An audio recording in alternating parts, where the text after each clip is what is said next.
تو یہ امتیاز صرف نبی آخر الزمان سرور عالم محمد مصطفیٰ صلی اللہ علیہ وسلم کو اللہ تعالیٰ نے عطا فرمایا کہ 1400 سال گزر گئے ہیں،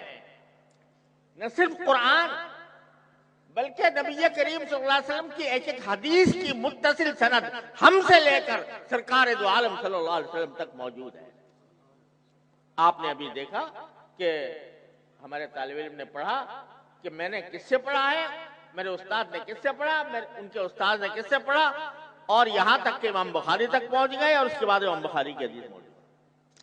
اور جتنے نام انہوں نے لیے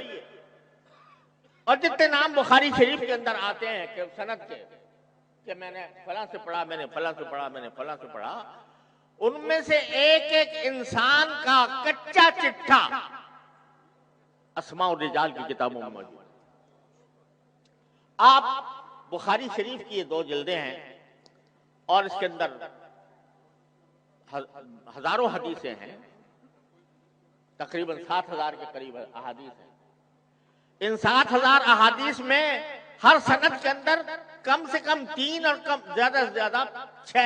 راوی ہوتے ہیں ایک حدیث کے اندر۔ آپ کسی بھی راوی پر انگلی رکھ دیجئے اور یہ پوچھئے کہ یہ راوی کون ہے، کتابوں کے اندر اس کے بارے میں اس سے سارا کچا چٹا مل جائے گا کہ وہ حافظہ اس کا کیسا تھا، وہ ثقہ تھا یا نہیں تھا، وہ عدالت رکھتا تھا کہ نہیں رکھتا تھا، لوگوں کے اندر اس کی شہرت کیسی تھی، ساری تفصیلات اس راوی کی مل جائیں گی۔ کوئی راوی ایسا نہیں جس کی تفصیلات موجود نہ ہوں۔ کیوں؟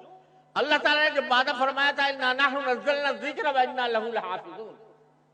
ہم نے ہی قرآن نازل کیا اور ہم ہی اس کی حفاظت کریں گے۔ تو قرآن کی حفاظت تو اس طرح کرائی اللہ تبارک و تعالیٰ نے کہ آج اگر فرض کرو خدا نہ خواستہ قرآن کریم کے سارے نسخے ختم ہو جائیں تو 12 سال کے بچے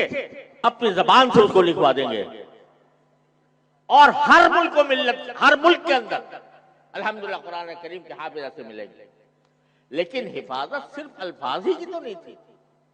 حفاظت اس کے معنی کی بھی تھی، قرآن کی تفسیر کی بھی تھی، اور قرآن کی تفسیر وہ ہے جو جناب محمد مصطفیٰ صلی اللہ علیہ وسلم نے فرمائی۔ یہ ساری احادیث جو ہیں یہ قرآن کی تو تفسیر ہے۔ تو اس قرآن کی تفسیر کو بھی اللہ تبارک و تعالیٰ نے اس طرح محفوظ رکھا، دنیا کی کوئی ملت، کوئی مذہب، کوئی دین اس کی مثال پیش نہیں کر سکتا کہ اس کے ایک ایک راوی کا حال موجود ہے۔ محدثین نے اپنی عمریں کھپائیں، پیدا اس لیے کیے گئے کہ سرکار دو عالم صلی اللہ علیہ وسلم کی احادیث کو محفوظ کریں۔ خطیب بغدادی رحمۃ اللہ علیہ نے اپنی کتاب الکفایہ میں لکھا ہے، کسی مجھے محدث کا نام یاد نہیں رہا، اس محدث سے پوچھا گیا کہ بھئی آپ کس طرح راویوں کی تحقیق کرتے تھے کہ یہ راوی کیسا ہے؟ تو فرمایا کہ ہم جس راوی کے بارے میں ہمیں تحقیق کرنی ہوتی تھی اس کے وطن میں پہنچتے تھے، اس کے شہر میں جاتے تھے، اس کے بارے میں لوگوں سے معلومات کرتے تھے،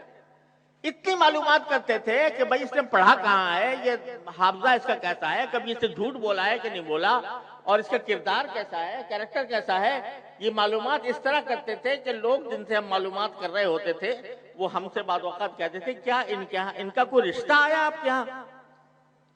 جو آپ اتنی تحقیق کر رہے ہیں؟ کوئی رشتہ آیا ہے کہ آپ کی کسی لڑکی سے کہ اس کا نکاح کرنا ہے لہذا آپ اتنی تحقیق کر رہے ہیں؟ یہ تحقیق کر کر کے کتابوں کے اندر مدون کر گئے حضرات محدثین۔